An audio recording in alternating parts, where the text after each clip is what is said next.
dan fungsi kita sesuai dengan yang kita harapkan. Saya kira itu harga mati yang perlu kita sampaikan pada kesempatan ini. Nah, silakan rekan-rekan kalau ada punya masalah atau perlu saya sudah dengar informasi detail, perlu saya jelaskan atau apa? Perlu. Saya kira untuk membuka saja untuk acuan kita sama-sama. Kalau nanti nanti ada berkembang pertanyaan atau saling menanyakan, silakan. Ini saya cerita kronologis yang saya dilaporkan. Saya sengaja ngajak Pak Wakapolresta, ini biar tahu Pak Anies mantan Kapolres Minut, sementara jabatannya Wakapolresta. Harusnya Pak Kapolresta yang kesini saya suruh, tapi beliau sedang mengikuti pendidikan ujian Sespatil, tapi ini yang paling senior di Polresta yang menangani kasus itu. Jadi menurut laporan resmi lisan maupun tertulis yang saya terima, kejadiannya itu pada sekitar sudah hari Minggu tanggal 15 kalau nggak salah, sekitar jam 04.30 ini, sekitar saja kira-kira begitu ya. 04.30 TKP-nya di Kelurahan Banjir, Lingkungan Patikala. 04.30. Ada hal-hal yang saya tadi diskusi sedikit dengan ajudan saya yang agak sedikit sedikit agak aneh sedikit. Menurut keterangan beberapa saksi resmi, saksi yang kita periksa, salah satu saksi yang berboncengan dengan korban. Salah satu berboncengan dengan korban, saya tidak sebut namanya, dan kalau tolong karena ini masih proses penyidikan, seharusnya tidak boleh. Sekitar menurut pernyataan saksi yang berboncengan dengan beliau, bahwa sekitar 04.30 saksi dan korban pergi mencari tempat makan sambil berboncengan dengan menggunakan sepeda motor. 04.30 sekitar ya. Sampai di TKP, singkatnya sampai di TKP, motor korban mogok, tiba-tiba mogok. Kemudian saksi melihat dari arah berlawanan dua orang datang. Salah satu dari mereka mengatakan, katanya bahasa Manado, kira-kira ini ada semua kan? Kalau saya mengerti bahasa Manado, kira-kira bahasa Indonesia begini. Ini mereka yang berteriak ada di sini. Itu menurut, tapi jangan jadi pegangan dulu ya, sementara lah ada saksi. Saksi langsung mengajak korban untuk melarikan diri. Pada saat begitu lihat gelagatnya tidak baik, saksi mengajak korban untuk melarikan diri. Kemudian saksi memutuskan untuk melarikan diri. Tidak betul. Saat kemudian saksi begitu balik ke TKP menemukan korban sudah meninggal dunia. Ini keterangan saksi yang ini detailnya kira-kira seperti itu. Jadi sampai saat ini sudah kita dapat tersangka utama. Sebelum saya teruskan, tersangka utama sudah dapat Pak Wakapolresta ya. Pelaku utama sudah ditahan di Polresta. Kemudian dengan 3 atau 4 saksi. Jadi 5 semuanya. Pelaku utama dengan 4 saksi sudah ditahan, bukan ditahan, diperiksa. Terus pelaku yang sudah kita tahan di Polresta. Kemudian pelakunya ketangkap yang 12-an ya. 11-an, kemudian jadi 5 ya, tersangka saksi dari pihak tersangka yang ikut dengan tersangka datangi korban 4 orang. Ya itu. Kira-kira 5 seluruhnya. Kemudian tadi saksi yang dengan dia. Kemudian saksi yang bersama dengan tersangka, ini semacam teman-teman yang tersangka, ada beberapa yang saya kira hampir sama pernyataannya mereka. Kalau saya bisa indikan di sini nih, mereka berlima kalau nggak salah. Berlima.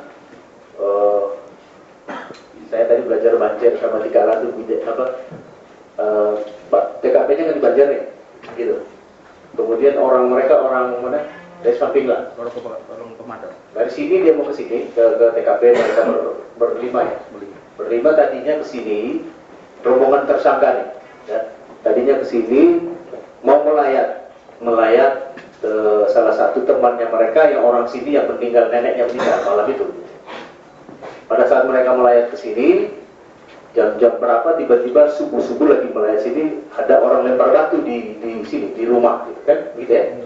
Menurut keterangan semua saksi, di rumah duka ada orang melempar batu, kemudian mereka keluar nih berempatnya berlima ini. Berlima ini keluar dari rumah mereka melayat itu. Begitu keluar, mencari siapa yang melempar, kebetulan kelihatan 10 menit kemudian mereka keluar, saya datang sini. 10 menit kemudian setelah mereka keluar, ketemunya satu korban dengan satu saksi tadi yang lagi naik motor. Itu saya tidak tahu nasibnya kenapa begitu ya. lagi mogok di situ, begitu. Lagi mogok yang di sekitar, lagi nyari-nyari pelempar batu itu. Kira-kira 10 menit mereka keluar, ketemu ini, sehingga ini 5 orang ini menduga, tanpa sebab apa langsung main berduga bahwa yang melempar dia berdua. Karena kebetulan motor ini katanya mereka lihat selagi jalan sebentar terus mati.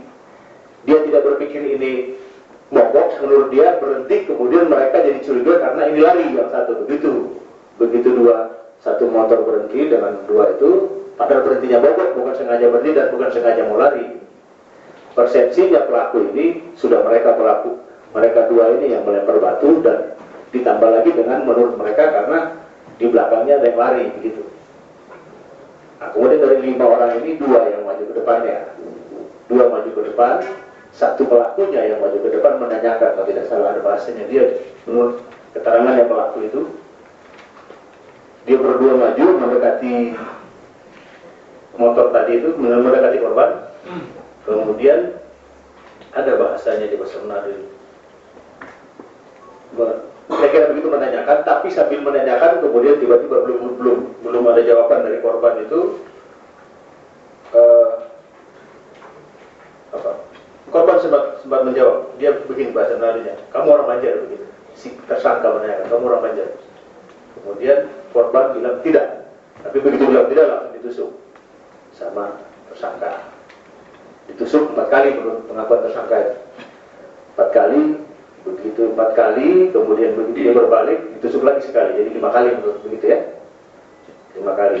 Nah begitu ditusuk, pada saat sebelum ditusuk, teman yang satu itu lihat gelagat begitu, temannya tersangka kembali memanggil teman yang 3 itu, yang lagi jauh lah, memanggil itu. Katanya begitu, dia begitu manggil, begitu balik kemari, sudah terjadi penusukan. Kemudian ditinggal. Nah itulah kira-kira kronologisnya. Kejadian seperti itu, meninggal, kemudian sampai sekarang pelakunya sudah kita tangkap. Memang kita, polisi ini, sudah punya upaya untuk, saya kira rekan-rekan wartawan sudah tahu, kita punya yang paling ujung tombak menangani kasus ini harusnya adalah patroli rayon.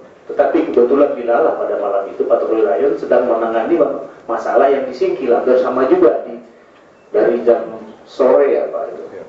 Patroli rayon kita terfokus ke di Sindulang, dari sampai jam berapa ada perkelahian juga di situ, malah antar kelompok tapi tidak ada korban, sehingga agak sedikit kosong di situ. Nah, begitulah, karena begitu kosong kemudian tanpa sepengetahuan kita, tanpa juga maunya kita sama-sama, terjadilah peristiwa itu. Nah, saya kira sekilas itu bahan kita untuk diskusi. Silakan kalau yang mau nanyakan, Rijal mungkin silakan Rijal.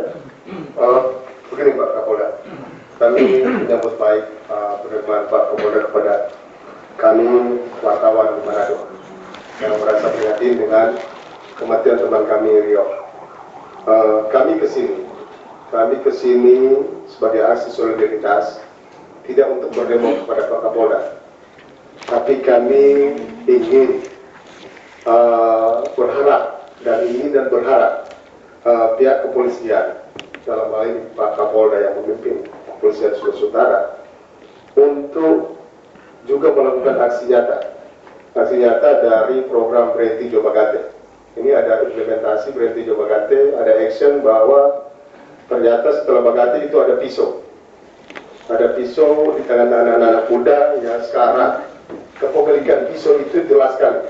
Di mana-mana anak-anak muda kita lihat pakai pisau, Pak. Orang boleh bantah fakta ini, anak SMA saja tawuran sekarang pakai pisau. Ini ballpoint ini kalau dia bawa di sekolah, ini terang muka bukan ballpoint tapi pisau.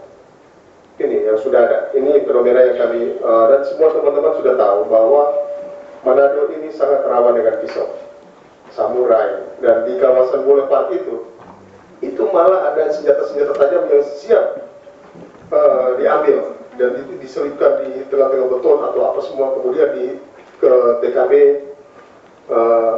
banyak sekali berseliweran. Dan kemudian apalagi kota Manado yang gelap. Ini kota Manado yang gelap, di mana-mana gelap. Jadi otomatis ini sangat mempengaruhi angka kriminalitas. Dan kemudian minuman keras itu mungkin menjadi bumbu, jadi pemicu untuk orang melakukan kejahatan. Nah, kami berharap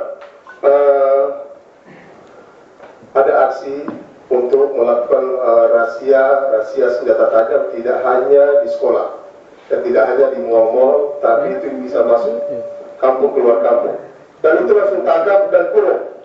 Tidak ada kompromi terhadap mereka yang membawa senjata tajam.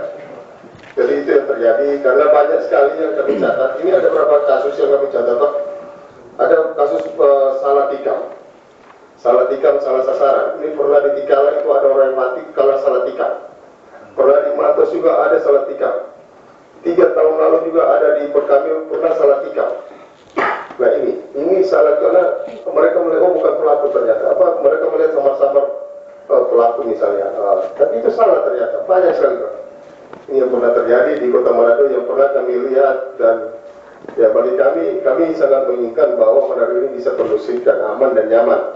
Jadi ini yang penting bahwa ada rahasia-rahasia, mungkin kalau polisi lebih rajin untuk turun 1 minggu 1 kali dan memang memberangus semua senjata tajam yang ada di kampung-kampung. Jadi kalau ada yang meminum bawa pisau langsung bloku juga bawa hukum dia pasal yang usah saya tahan dulu. Tidak ada denda damai, tidak ada denda apa segala macam karena ini akan jadi shock terapi untuk kemudian anak-anak muda itu kapok nanti atau jerah untuk membawa pisau. Ini sudah jadi latah. Ini sudah jadi gaya hidup anak-anak muda di Manado yang kami amati. Dan di sini juga Pak ada teman-teman kita, ada ini Pak Bokel Lontani, ini sekretaris PWI Sulut. Kemudian ada pemimpin redaksi komentar, ada Pak Riko Poli. Sana kemudian ada teman-teman juga yang lain. Nah mungkin kami beri kesempatan kepada 2 teman dulu ini, kemudian kita sharing. Silakan Pak Bokel. Terima kasih Pak Kapolda yang saya hormati. Saya Sekretaris PWI Sulut dan juga pekerjaan hari-hari sebagai wartawan media Indonesia yang biasanya di Sulawesi Utara. Saya hanya menambahkan saja soal operasi rayonisasi itu Pak. Artinya saya tidak membeda-bedakan kepemimpinan Kapolda ya. Kalau Kapolda yang kemarin itu sangat intens Pak. Itu sangat intens, bahkan ada program 3 menit, 5 menit sudah sampai di lokasi peristiwa ketika mendapat informasi. Menolak Kapolda saya tidak beda-bedakan. Maksud saya kenapa saya katakan ini? Agar supaya itu bisa ada connecting dengan program ini Berhenti Coba Gate. Nah, Berhenti Coba Gate ini ketika ada juga aksi dari para rayon yang begitu intens, ini bisa connect. Sebab dengan ada aksi masuk keluar kampung, tentu membuat suatu cara untuk membuat cara juga bagi para tukang bagate lah, katakan demikian. Sebab kalau hanya seminggu, 2 minggu baru laksanakan itu barangkali perlu saya akui biaya operasional kurang banyak mungkin untuk menopang kegiatan itu. Tapi ya ini sekedar masukan aja Pak. Terima kasih Pak.